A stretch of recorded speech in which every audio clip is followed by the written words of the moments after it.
Работать много или работать с умом? Экономить или транжирить? Действовать или ждать? Мы выбираем совместно. Каждую неделю в передаче «Альтернативы» на твоем канале. «Альтернативы» – широкий выбор идей для нормальной жизни. Как модернизировать нашу экономику? На этот вопрос все чаще и чаще звучат предложения о создании новых производств с применением современных технологий и инноваций. Мы считаем, что без инноваций экономика не может сегодня развиваться нормально. Это слово «инновация» сегодня используется на всех уровнях, так как на бытовом, так и на профессиональном уровне. Слово «инновация» и вообще инновация подразумевает собой что-то новое.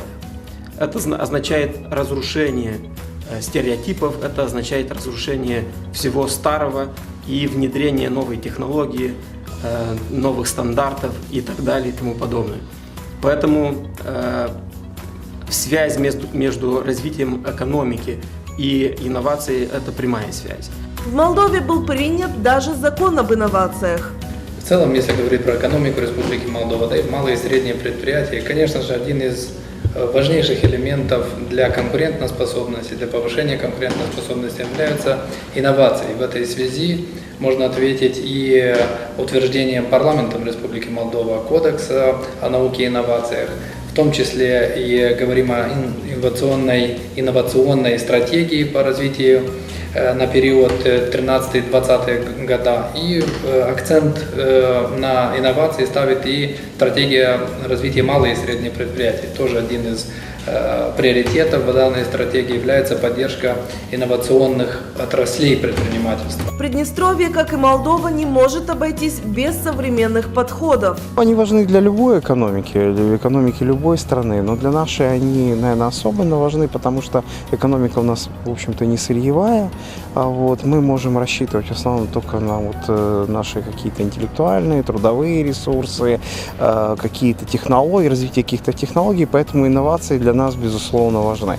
И этому сектору, конечно, государство должно уделять отдельное внимание. Не то, что нужны, они обязательны в решении проблем. Сегодня в связи с интенсивным изменением, мировой экономики, что мы видим, что в принципе буквально за 5-7 лет все процессы перешли в IT-технологии.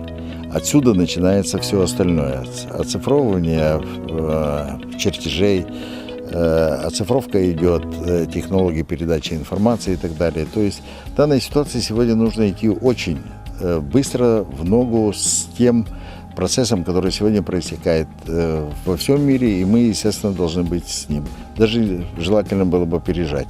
Нужна ли переориентация с крупных производств на малые? В чем выгода тех и других? Привлекательны ли малые производства для инвестиций? На смену производственным монстрам, построенным еще в начале 20 века и занимающим огромные территории, где трудились тысячи людей, сегодня пришли мини-предприятия, небольшие заводы.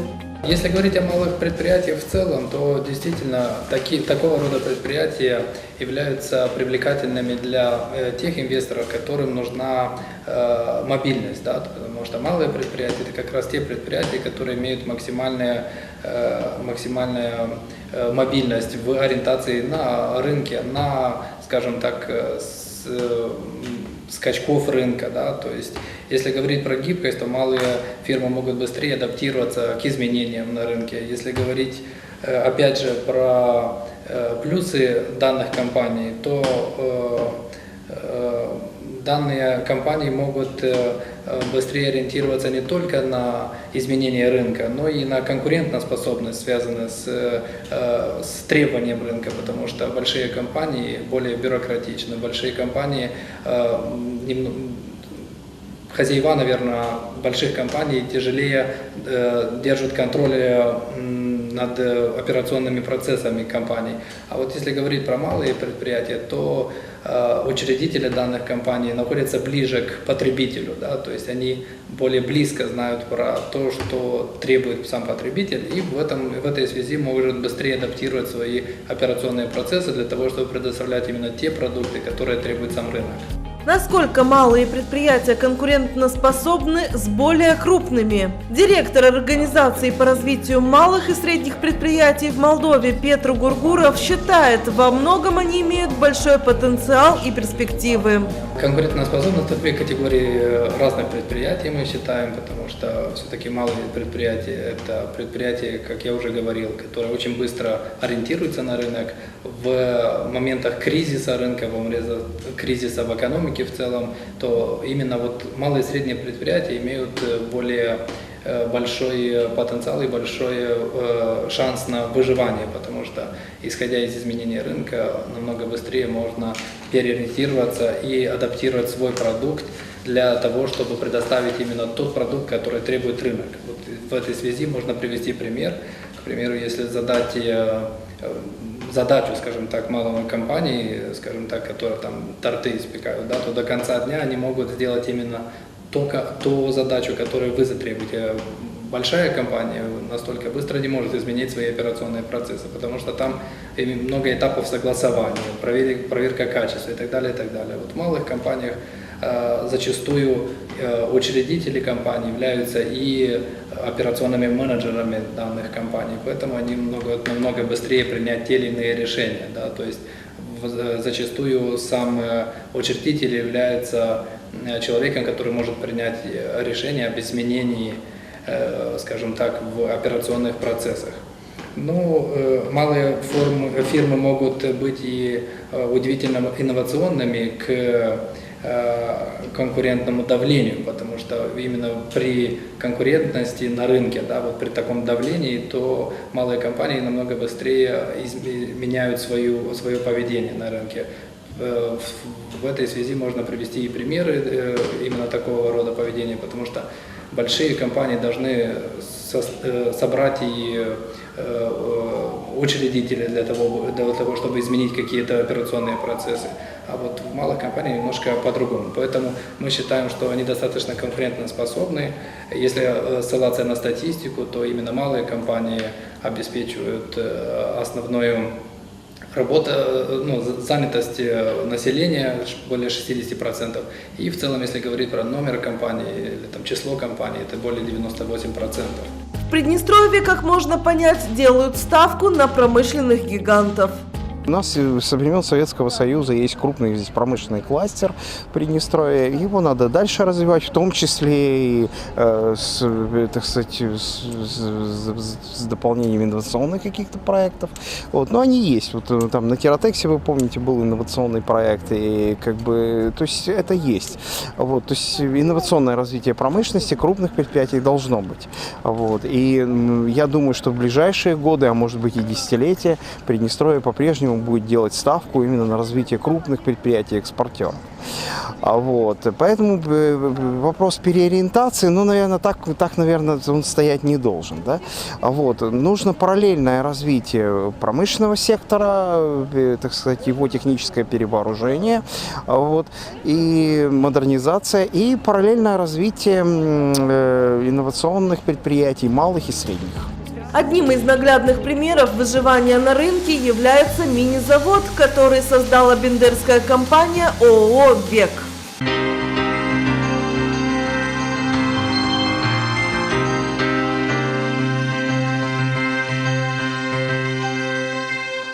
Почти четверть века на рынке строительных товаров и услуг конкурирует бендерская компания «Век». Изначально фирма занималась строительством и ремонтом жилых и промышленных зданий и сооружений. Позже «Век» занялся торговлей строительными материалами. Идея запуска мини-завода по производству металлопроката созрела еще в 2000 году, но реализовать ее смогли лишь спустя 12 лет. Как говорится, дорогу осилит идущий, ведь препятствий на пути развития бизнеса хватает. Среди них, пожалуй, самые болезненные – это излишний формализм и бюрократизация.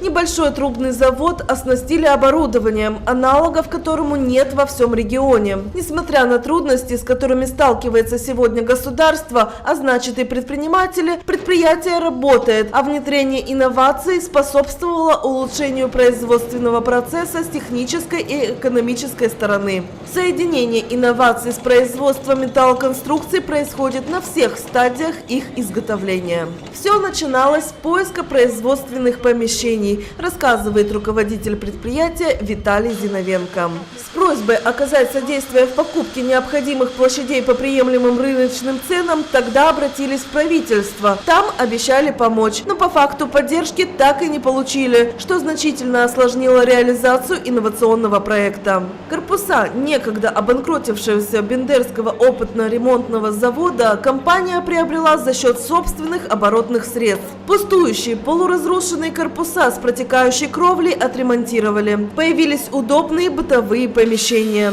Для запуска производства пришлось серьезно потрудиться. Понимая, что есть спрос на профильную трубу, мы решили все-таки попробовать некое производство. Все начинали с одной линии, с одного стана. Это был стан 1963. Все было непросто.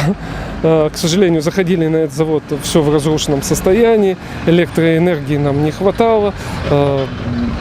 Трансформаторы, которые были здесь на подстанции, очень слабенькие. Впоследствии мы потихонечку модернизировали подстанцию, привели их все в порядок. Защиты на подстанции РП тоже не было. Тоже нам пришлось заниматься и защитой. По сути, мы от этого завода оставили только стены. Как говорится, наша крыша, наше оборудование, все остальное наше. То есть благодаря усилиям коллектива, благодаря деньгам предприятия, кстати, мы не пользовались никакими бюджетными кредитами, никакими ресурсами, кроме коммерческих кредитов, которые мы занимали в Аксимбанке, в Агропромбанке. В июне где-то 2014 года начали пробные пуски. В серию мы запустили уже в августе месяце. Июль уже начали прокатку, но серия пошла в августе месяце. В 2015 году мы приобрели второй стан, поставили вторую линию 1242, более универсальную линию, более скоростную, более технологичную. Производительность данных станов порядка 3-4 тысяч тонн в месяц. Это очень небольшая производительность для такого оборудования. А российские, допустим, аналоги или те же европейские аналоги обладают большей производительностью, но нам она просто не нужна, потому что сегодня у нас нет такого объема рынка. Зато теперь здесь в месяц перерабатывается порядка 25 вагонов металла. И это несмотря на то, что на предприятии нет железнодорожной ветки, которая значительно сократила бы затраты и улучшила логистику. Чтобы выжить сегодня, борьба за качество продукции принимает первостепенное значение. В первую очередь продолжать работать над качеством. То есть тут нет предела совершенства, и останавливаться никогда нельзя. Это первое. Второе, нужно все-таки более серьезно работать непосредственно на самом рынке. Это на сегодня очень затратно, потому что требует больших вложений для того, чтобы проработать даже тот же румынский рынок. Но надо ни в коем случае не останавливаться, а продолжать. Серьезно дешевле, чем наши украинские аналоги, аналоги наших украинских партнеров. По качеству, еще раз я вам говорю, мы вполне конкурируем с ними, но по цене мы очень серьезно их превосходим. Поэтому рынок маленький, к сожалению, но успехом нашим продукция пользуется. Наша труба, вот, если сравнить с украинским аналогом, она имеет немножко другой цвет. Она имеет очень черный смуглый цвет. Это консервационный слой, который сегодня дает возможность трубе как можно дольше храниться. То есть вы берете украинский аналог, российский аналог, ложите рядом с трубой на складе и через 4 месяца заходите в склад. То есть наша, вот какая она была, такая же осталась. Украинский аналог уже покрылся рыжим цветом. Поэтому мы сегодня превосходим в этом. Водопроводные, газопроводные, электросварные трубы квадратного или прямоугольного сечения получаются из этих стальных рулонов. Поставляют их крупные предприятия-партнеры. Среди них знаменитая «Магнитка» и «Северсталь». Каждый такой рулон весит порядка 10 тонн. Поднимают их грузоподъемные радиоуправляемые краны. Сменив из положения стоя в положение лежа, рулоны отправляются в первый цех. Здесь продольные ножницы разрезают металл на длинные алюминиевые стальные ленты, так называемые штрипсы. Уникальность линии в том, что она способна произвести максимальную намотку тонкого металла, благодаря многометровой петлевой яме, спроектированной под станками. Вручную на обычной гильотине мы бы это делали недели две, а на новой машине полдня, рассказывает специалист компании. Я думаю, уникальность в том, что нигде на территории нашего государства, ну и в ближайших местах такого производства нету. Качество на самом деле неплохое у нас, стремимся к этому. Я в первую очередь проверяю, настраиваю это качество. На самом деле труба должна нравиться глазу. То, что там она уже измеряется штангелем, не все видно. Но если глазу нравится, то все хорошо. Следующие две линии производства занимают уже другое помещение, и здесь, собственно, и находится сердце этого предприятия – прокатные станы. Полученные заготовки сваривают в бесконечную ленту весом до 10 тонн, после чего она поступает в блок формировки. Тут ей придается круглая форма, а агрегаты высокочастотной сварки сваривают ее на века. Следующие этапы – охлаждение и калибровка. И вот на выходе получается необходимый профиль труб квадратного или, например, прямоугольного сечения определенной длины. Основные клиенты Века сегодня – это предприятия малого и среднего бизнеса, готовые осваивать небольшие партии металлопроката. Лично я живу в частном доме, только я тоже немалый потребитель такой продукции. Эта продукция в основном идет на строительство, даже в частных домах, где-то люди строят арки, какие-то беседочки, какие-то сейчас фантазии очень много у людей. В интернете можно все найти, поэтому разные конфигурации, все, что хотите. Продукция очень пользуется спросом. Поэтому я считаю, что не надо останавливаться, надо пойти дальше, дальше и дальше. Продукция поставляется в основном на Молдову. На наших базах, которые у нас открыты, есть Бендера, Тирасполь, Рыбница, Дубасары, и на Румынию. Поэтому надеемся дальше найти какие-то другие рынки. Поэтому не надо останавливаться. Пусть он маленький наш заводик, но я надеюсь, что наша продукция прославится и дальше, не только в нашем районе.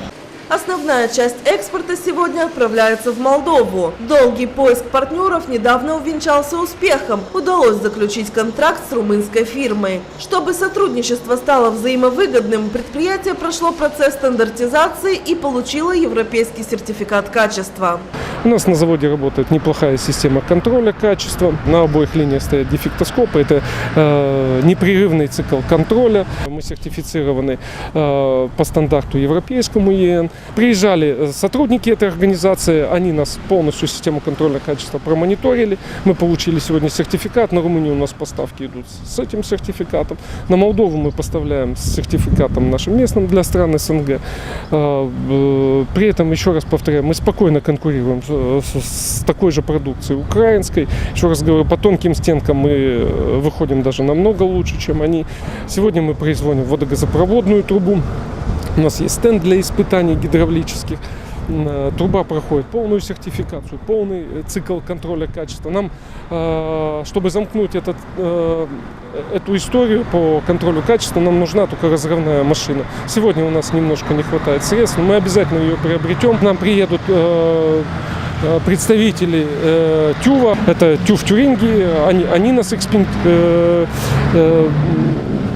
проверяют, должны закрыть этот цикл и получить еще дополнительные сертификаты. Но это известная достаточно контора, она принимается, мы внесены в базу данных по Европе, то есть мы въезжаем, у нас номер декларации качества вносится в сертификат, этот номер декларации качества вбит во всей базе данных европейской, они поднимают декларацию, то есть это все в электронном виде очень легко проверяется. Преференций нам никаких по Европе не надо, потому что данная продукция не пользуется никакими пошлинами, не облагается в Европе. Но в случае, если она будет облагаться, у нас уже все готово к преференциальным действиям. Сталкиваясь с немалым количеством трудностей, среди которых отсутствие инвестиций, сбои в поставках сырья из Украины, далеко не самая благоприятная логистика, на мини-заводе не теряют оптимизма и строят планы. Главный потребитель для нас Молдова, и мы все требования законодательства Республики Молдова на сегодня соблюдаем. То есть все требования, которые выдвигает нам торгово-промышленная палата Молдовы, которые выдвигают нам таможенные органы Молдовы, фискальные, мы все их выполняем. для того, чтобы сохранять этот рынок. И, ну, для нас он, будем говорить, стратегический, и мы будем стараться его поддерживать, удерживать, невзирая на что. Политика, но нам нужна экономика в любом случае. И экономика, в первую очередь, конкурентная, чтобы даже те предприятия, которые сегодня есть в Украине, они переносились в Приднестровье. В Молдове пусть переносят к нам, пусть работают. Но мы должны создавать сегодня и работать над тем, чтобы эти условия создавались. Не останавливаясь на достигнутом, производственники обращают внимание и на другие рынки. Мы только пытаемся осваивать рынок Румынии. Поставки еще единичные. Это там, ну, 1, 2, 3 машины в месяц. Ну, это, на мой взгляд, не очень много. Это достаточно мизерные объемы. Но мы продолжаем работать. Очень сложный рынок, очень мощнейшая конкуренция со стороны турок, турецких компаний, болгарских компаний. Там они очень широко представлены на этом рынке. У них, еще раз повторяю, конкурентные возможности очень мощные, а особенно в части финансов. Они заваливают просто рынок, дают преференции по отсрочкам платежа невероятные. Там и 45 дней, и 60, и 90 звучат. Ну, нам таких возможностей никогда не освоить, потому что у нас, ну, достаточно дорогой кредитный ресурс. Верю в лучшее, что мы все-таки преодолеем эту конкуренцию, займем свою нишу необходимую. Мы каких-то невероятных целей по Румынии не ставим, но вполне земные. Ну, свои 200-300 тонн в месяц мы там, я надеюсь, получим. Пристально следить за требованиями рынка, укреплять партнерские отношения, не останавливаться на достигнутом, повышать качество и наращивать объемы производства, добиваться признания у покупателя. Таковы принципы, которыми руководствуется приднестровский предприниматель с богатым опытом выживания в крайне непростых условиях приднестровской и региональной экономики. Все сами учили. Все учили сами. Учились, ездили на заводы, доучились до того, что теперь на сегодня украинские партнеры, украинские технологи приезжают к нам. Мы знаем несколько компаний, которые уже посещали наш завод и смотрели нашу технологию именно небольших заводов, небольшие заводы такого, ну, провинциального ориентирования, наверное, очень узкорегионального ориентирования. Вот мы, в принципе, я думаю, что и на сегодня в экономиках, в слабых, именно будут только такие заводы. Других не будет. То есть вот у нас есть некое региональное ориентирование, мы будем на нем пока жить и работать, а дальше, как говорится, посмотрим. И сегодня, я думаю, что Украина перестраивается именно на эти же рельсы. То есть у них крупные заводы очень сильно сегодня проседают и отстают. И они понимают, что регионально ориентированные заводы приносят больший результат в работе, нежели один большой крупный завод. Вот так и живет сегодня приднестровский производитель. Шаг за шагом в условиях нестабильной экономики он ищет свою нишу и своего потребителя. Жизнь ставит новые условия, в первую очередь к экономическим и экологическим требованиям производимого товара. С таким вызовом столкнулся предприниматель, организовавший мебельную фабрику в Камрате.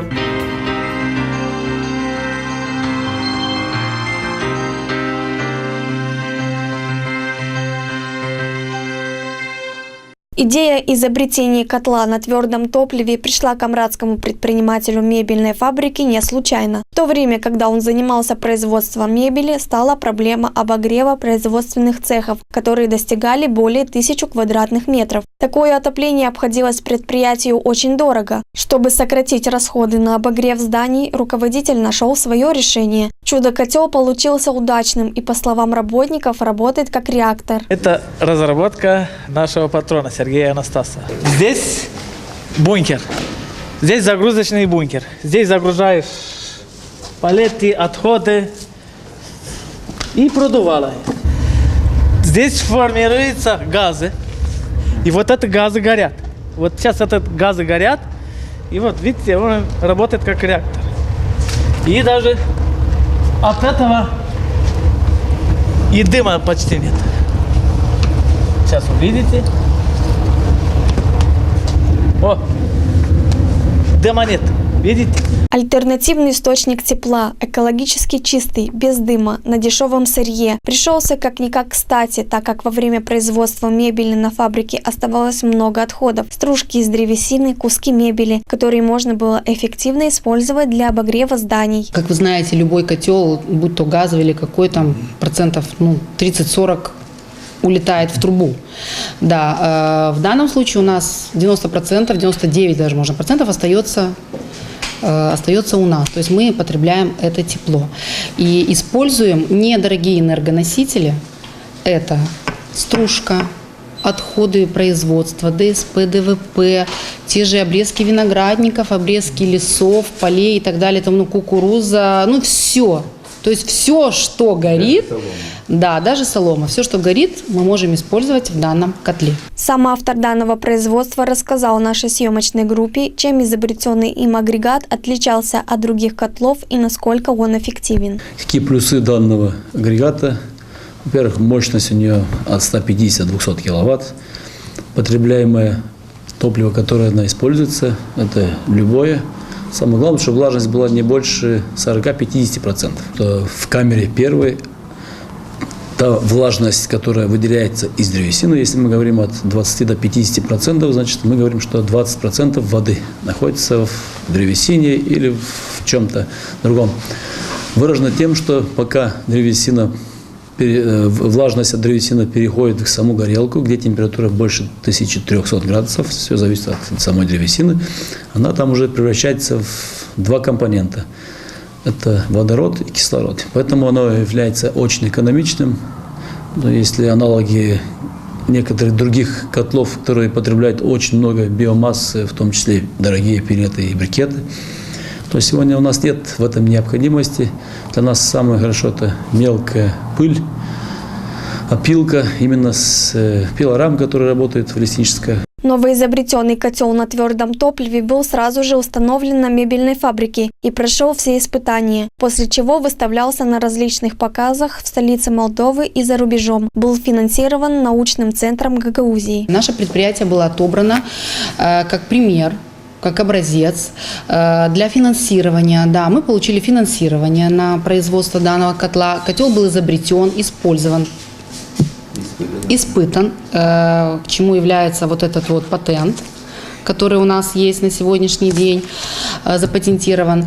С данным котлом мы участвовали на выставке в городе Кишиневе, то есть на республиканских выставках, а также участвовали в ЯСах и получили серебряную и золотую медаль. То есть в прошлом году серебряную, в этом году мы получили золотую медаль за данный вид изобретения. Мы установили котел в прошлом году в Яргородинском лесхозе.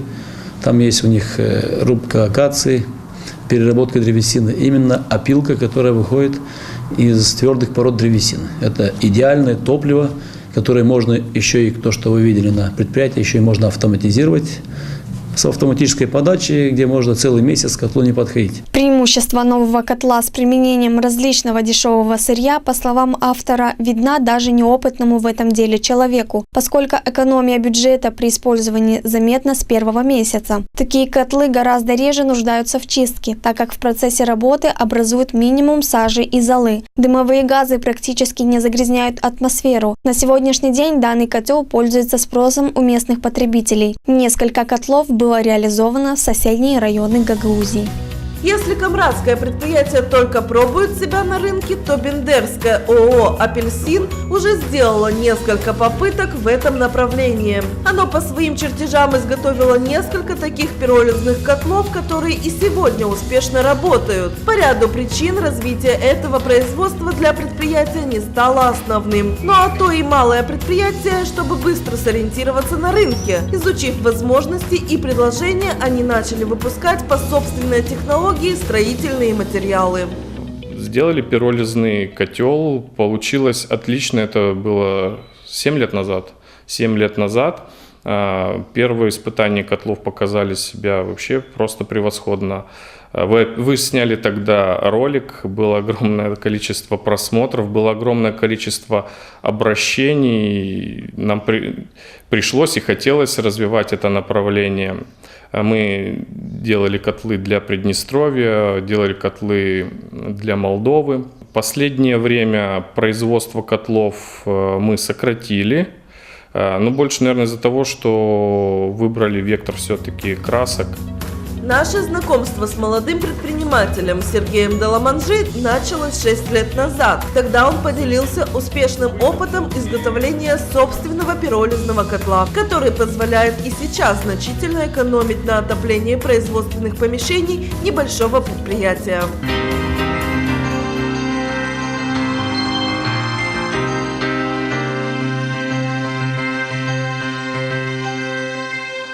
В 2006 году начинающий предприниматель организовал с нуля небольшое производство водно-дисперсионных лакокрасочных материалов. Первые версии красок выпускались под торговой маркой «Джаз». Почему джаз? 2 недели я мучился, выбирал название. Это было самое начало. В это время все время играл джаз, спокойная музыка. Да, у нас была такая группа людей, кто участвовал в этом совещании. Мы разбирали разные технические, химические названия. Ну, в конце концов не выдержал. Сказал, все происходило под джаз, под это направление музыки. Давайте назовемся джазом. В Приднестровье не очень сработал джаз. Долго приходилось объяснять, что это связано с красками, что это никакая там не музыка. Тем более у нас ООО называется «Апельсин», а краски джаз. Вызывало улыбку. Но сейчас уже все... Сейчас привыкли, да. Производство этих продуктов требует особого подхода, научной работы и инвестиций в оборудование и технологии, рассказывает Сергей. Методом проб и ошибок разработали собственную рецептуру, сами изготовили оборудование и получили хороший продукт, а значит заработали репутацию, которая сегодня уже работает на них. Начинающий предприниматель всегда сталкивается с первой главной трудностью. Это знания, это навыки, это опыт, это мышление. Невозможно сдержать ни границами, ни какими-то политическими обстановками то, как предприниматель сам себя сдерживает. С реализацией было довольно сложно, но наши, опять же, предприниматели, люди, которые занимаются торговлей и использованием строительных материалов, они поддержали. Потом, скажу честно, были допущены ряд ошибок. В первых рецептурах у нас все попортилось. Но вот в тот момент я думал, что все, это конец. Но так получилось, что, видимо, обратили внимание, как мы отнеслись к этому, как забирали эту порченную продукцию, как разбирались с рекламациями, где-то меняли ее, где-то возвращали деньги. Ни один из партнеров, из клиентов не отвернулся после этого. Наоборот, они желали продолжать работу. Мы закупили, опять же, первую версию оборудования, рекомендованную российскими производителями, малыми производителями, таким уровень чуть выше гаражного. У нас ничего не получилось, краска была совершенно не того уровня, производственный процесс был очень изнурительный, а объем производства мизерный. Поэтому мы разобрались, как производится, как делается это оборудование, что важно в подобном оборудовании, и сделали первую версию смесителей и разливочных примитивных линий. Очень хорошо себя показали. Таким же образом мы оснастили и другие наши производства. Это и было на самом деле точкой роста, возможность сделать для себя дорогостоящее оборудование самостоятельно. На развитие бизнеса ушло более 10 лет, и сегодня у небольшого предприятия уже 5 торговых марок красок и других материалов на водной основе. В год производится более 200 тонн красок, грунтовок и лаков, а начали всего с 2 тонн. Последние сотни лет на рынке были органические краски, были алкидные краски. Их связующим были нефтеобразующие продукты. При этом страдала экология, при этом был запах, но прекрасные характеристики влажного стирания, адгезии, светостойкости. Вот. Но последние Последние порядка 70-80 лет человечество задалось целью разработать такие же материалы, но связующим, чтобы их были материалы на водной основе, то есть растворителем, разбавителем была бы вода. Мы выбрали именно это направление. Водные краски, водно-дисперсионные краски, на их же основе делаются и грунты, делаются клея, делаются декоративные разнообразные материалы. К тому же общемировая тенденция – это снижение органических красок, производство органических красок. Вот уже в Европе большинство марок автомобилей окрашиваются эмалями на водной основе. В Приднестровье есть свой потребитель продукции фирмы «Апельсин» и есть целая группа товаров, где они являются практически единственными на местном рынке. Это адгезионный грунт, он применяется для нанесения на поверхности, которые имеют слабое сцепление, штукатурок, цементных растворов. То есть вот это шершавая поверхность, оно и есть? Да, это оно и есть. Сверху плиточный клей, клеите плитку и больше ничего не надо, она замечательно держится. Сейчас разрабатываем влагоизоляторы, вот такие вот резинки. Влагоизолятор, бетон-контакт. Да, это из инноваций. Да, новинки. Вот резиновые краски, вот такого вот. Резиновая краска, впервые вижу. Да, не понимаю, что это такое. Очень хорошая штука. Наносится абсолютно на все поверхности, на крыши, бассейны можно и То есть на мягкую поверхность, я вижу здесь губку. Это специально мягкая поверхность для того, чтобы вы понимали, насколько она эластична. Она эластичная. Да. Это тоже из раздела инноваций, ваша новиночка? Да, это наша новиночка. Инновационный подход ведения бизнеса, изучение покупательского спроса, опыт продаж и стремление развиваться дальше. Все это дает хорошие результаты и открывает новые рынки за пределами Приднестровья. В Украине и в России продукция молодого приднестровского предпринимателя уже занимает свою нишу на рынке строительных материалов.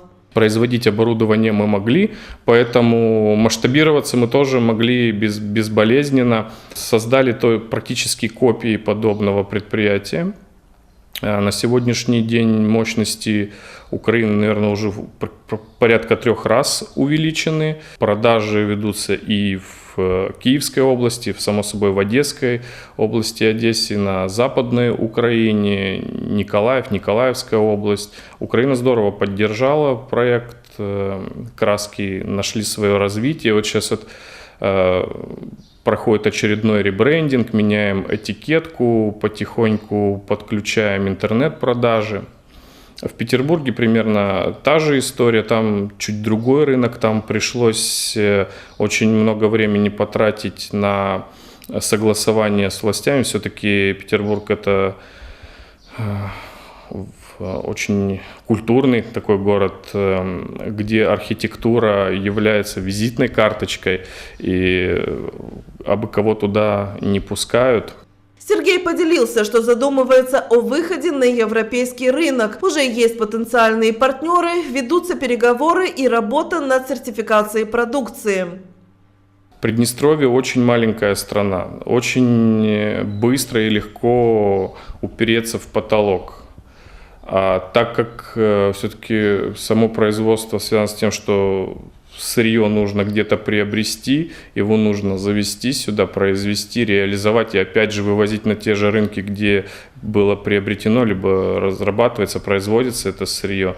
Это экономически нецелесообразно. В свое время очень здорово поддержало государство. Нам был выдан в 2013 году кредит, льготный кредит порядка 7% годовых и без привязки к доллару. Это здорово поддержало на тот момент, но больше подобных проектов не было. Кредитование, особенно льготное кредитование, это один из инструментов для увеличения предпринимательской активности. Молдавские предприниматели ищут, как реализовать любые идеи, даже такие, за которые крупный бизнес не возьмется.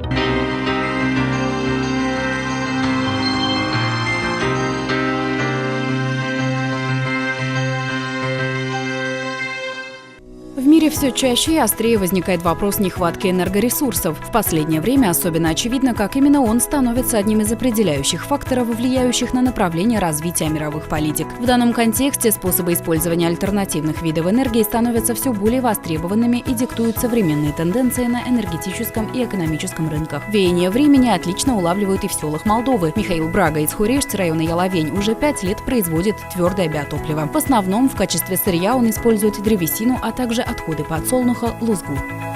В принципе, это довольно перспективный бизнес. К сожалению, сложновато с сырьем в Республике Молдова. Хотя его довольно много, но очень мало возможностей переработать. То есть нужны еще большие инвестиции по переработке первичного сырья. С рынком сбыта, однако, у предприятия проблем нет, особенно перед началом холодного сезона. Предприниматель рассказывает, что сейчас люди в основном делают свой выбор в пользу биотоплива. У нас есть договора с публичными учреждениями, но основной покупатель, основной потребитель – это, конечно, частные дома. Спрос на рынке высок настолько, что даже трудно обеспечить соответствующее предложение, поэтому выйти на экспорт пока не представляется возможным. И в прошлом году, и в этом году были кое-какие запросы из Румынии насчет экспорта.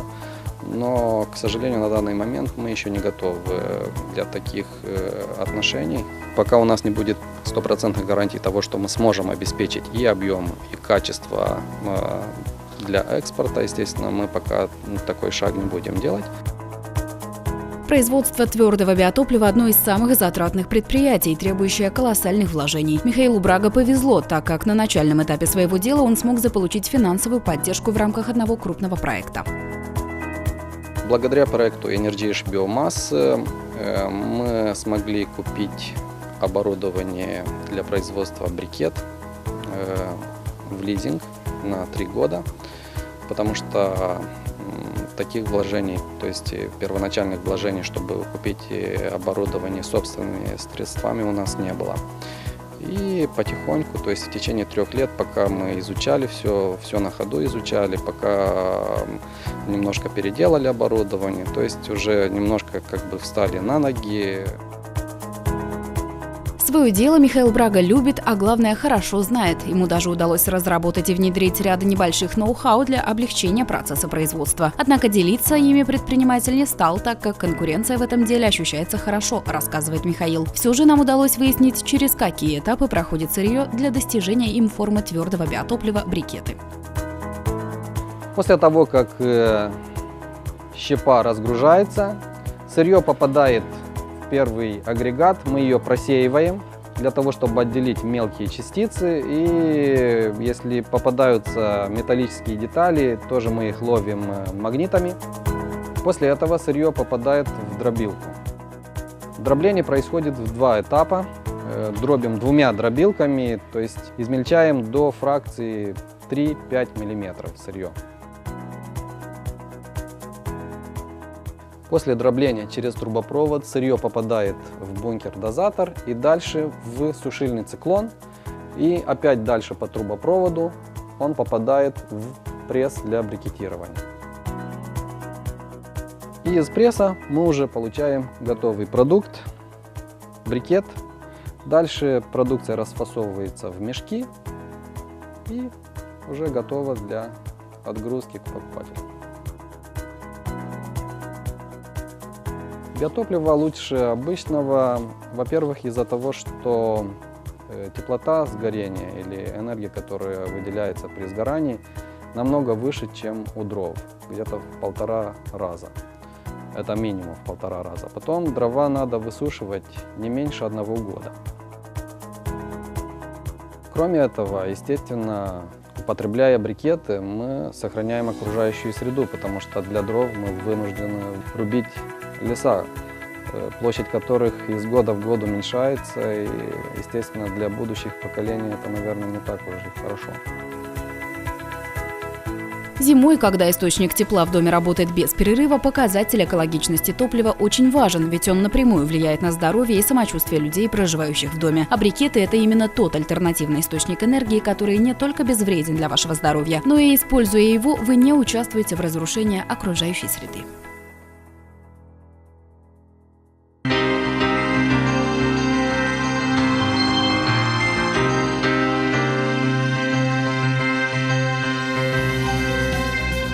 Как видите, в нелегких условиях работают местные предприниматели. Но смогут ли те, кто предполагают инновации и партнерство, иметь перспективы в области инвестиций? Мы считаем, что Республика Молдова является благоприятной страной для иностранных инвестиций. У нас есть очень хороший льготный налоговый режим. У нас есть недорогая рабочая сила, в том числе у нас есть разные инструменты для притяжения этих иностранных инвестиций, в том числе свободные экономические зоны, свободный аэропорт Маркулешт, свободный порт Джурджулешт. У нас есть инкубаторы, а недавно мы разработали новый закон об технологических инновационных парков, где можно разработать новые инновационные программы, результат которых должно быть новые продукты, более конкурентоспособными.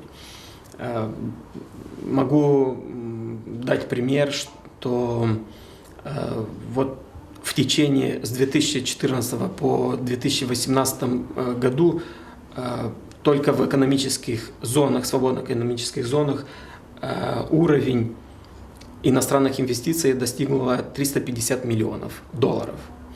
В промышленных парках около 100 миллионов долларов. Ну, наверное, это показатели, что Молдова благоприятная для иностранных инвестиций. Государство должно заботиться об этом и дальше, для того, чтобы притягать иностранные инвестиции.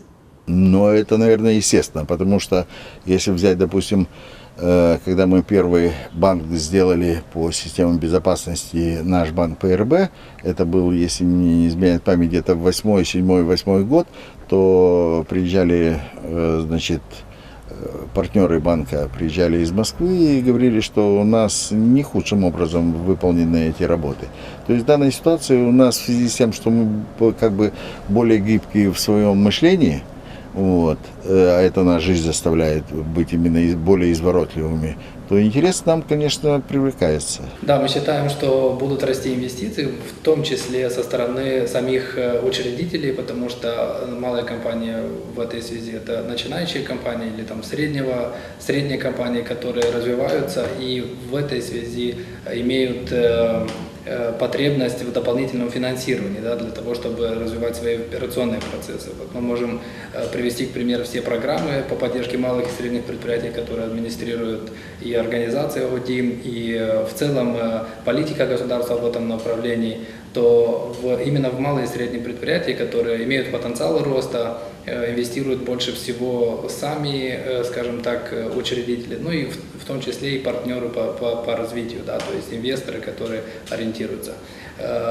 Есть и определенные риски в этой связи, потому что, скажем так, малые компании более уязвимы к стрессам каким-то на рынке, да, потому что если говорить про малую компанию, то малая компания не может взять объемами, да, то есть большие компании в этой связи более конкурентоспособны, но опять же есть и плюсы, потому что, как я уже говорил, изменения на рынке не так сильно влияют на операционные процессы малых компаний.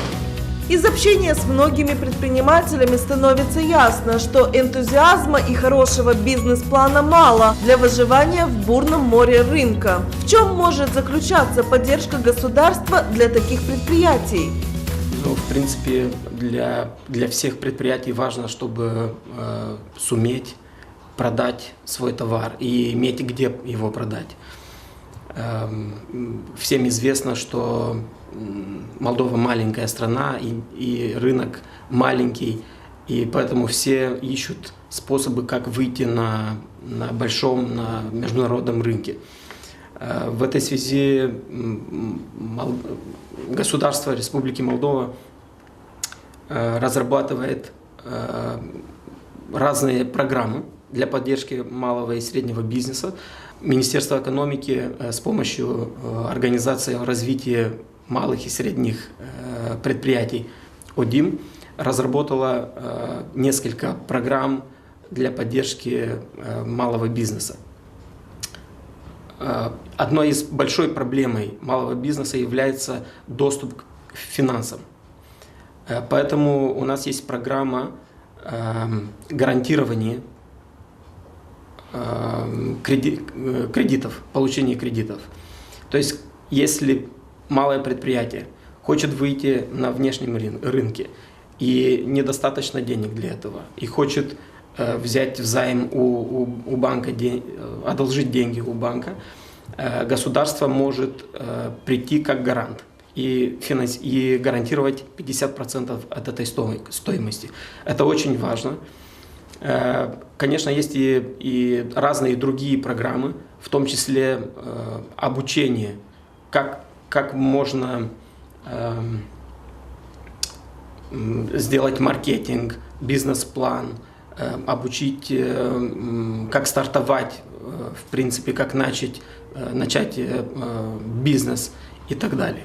Ну, в целом, как я говорил, стратегию государства или политика государства, которая обозначена в стратегических документах, это и стратегия развития малых и средних предприятий, которая ставит акцент на данные предприятия, то во всех программах по поддержке малых и средних предприятий мы ставим акцент и на региональные предприятия, и на предприятия, которые создают рабочие места. И в том числе один из критериев, один из приоритетов поддержки малых и средних предприятий является инновационность самой идеи.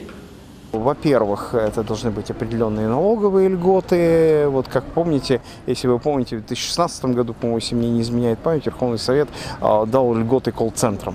Вот. И в результате отрасль это развилась достаточно хорошо вот за эти годы, да. Вот. И как бы я думаю, что по этому пути будут идти и дальше. То есть налоги, там, допустим, какие-то льготы по налогу на доходы, безусловно, по единому социальному налогу надо давать.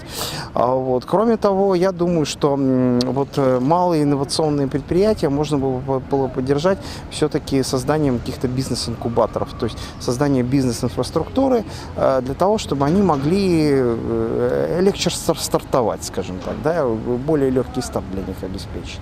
Вот. Потом, я думаю, что государство должно также обратить внимание вообще на подготовку кадров в области инженерных специальностей, IT-специальностей.